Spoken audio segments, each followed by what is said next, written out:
Hi friends, welcome to our channel. ரெண்டு Maggi packet மட்டும் இருந்தால் போதும், சூப்பரான ஒரு டின்னர் ரெசிபி பண்ணலாம். அதுக்கு பாத்திரம் ஹீட் ஆனதும் 2 கப் அளவுக்கு தண்ணி எடுத்துருக்கிறேன். இதில் ரெண்டு பேக் மட்டும் நூடுல்ஸ் எடுத்து நம்ம அதில் வேக வச்சுக்கிடலாம். சைடில் இன்னொரு பாத்திரத்தை ஹீட் ஆனதும் ஆயில் சேர்த்துட்டு ஒரு பெரிய சைஸ் வெங்காயம் குட்டி குட்டியாக கட் பண்ணி சேர்த்துருக்கிறேன். அந்த பேக்கெட்டில் நமக்கு மேகி மசாலா கொடுத்துருப்பாங்க. ப்ளஸ் ஒரு 2 பேக்கெட் உள்ள ஆட் பண்ணி நார்மலாக நம்ம வேக வைக்கிற மாதிரி வேக வச்சுக்கலாம். இது கொஞ்சம் லோ ஃப்ளேமில் நம்ம வச்சு குக் பண்ணும்போது நம்ம அந்த பக்கத்தில் வந்து வெஜிடபிள்ஸ்லாம் வதக்கிறதுக்குள்ளே நமக்கு ரெண்டுமே டைம் வந்து கரெக்டாகவே இருக்கும். ஸோ இது வெந்துக்கிட்டு இருக்கட்டும். ஆனியன் நல்லா ஃப்ரை பண்ணிக்கலாம்.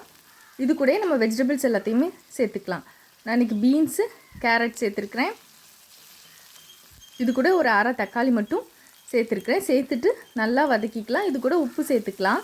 இந்த ஆனியன் தக்காளிக்கு மட்டும் நம்ம உப்பு சேர்த்தா போதும். இது கூட அரை ஸ்பூன் அளவுக்கு கரம் மசாலா சேர்த்துக்கலாம். இல்லைன்னா மட்டன் மசாலா அல்லது சிக்கன் மசாலா நம்மகிட்ட இருந்துச்சுன்னா அதை வந்து ஒரு அரை ஸ்பூன் அளவுக்கு மட்டும் சேர்த்துக்கலாம். நல்லா வதங்கினதுக்கப்புறம் ஒரு பக்கமாக வெஜிடபிள்ஸ் எல்லாம் ஒதுக்கி வச்சுட்டு இந்த ஆயிலே 2 எக்கு நான் சேர்த்துருக்கிறேன். 3 எக்கு கூட நம்ம சேர்த்துக்கலாம். ஸோ இந்த எக்குக்கு பெப்பரும் சால்ட்டும் நம்ம சேர்த்துக்கலாம். இந்த பக்கம் நமக்கு மேகியும் சூப்பராக வெந்துச்சு. இங்கே முட்டையும் வெந்ததுக்கப்புறம் எல்லா வெஜிடபிள்ஸ் சேர்த்து மிக்ஸ் பண்ணிவிட்டு நம்ம வேக வச்ச நூடுல்ஸ் இதனோடு சேர்த்து மிக்ஸ் பண்ணி எடுத்துகிட்டா சூப்பரான எக் மசாலா மேகி ரெடி ஆகிட்டு. கண்டிப்பாக இன்றைக்கி டின்னருக்கு செஞ்சு பாருங்கள்.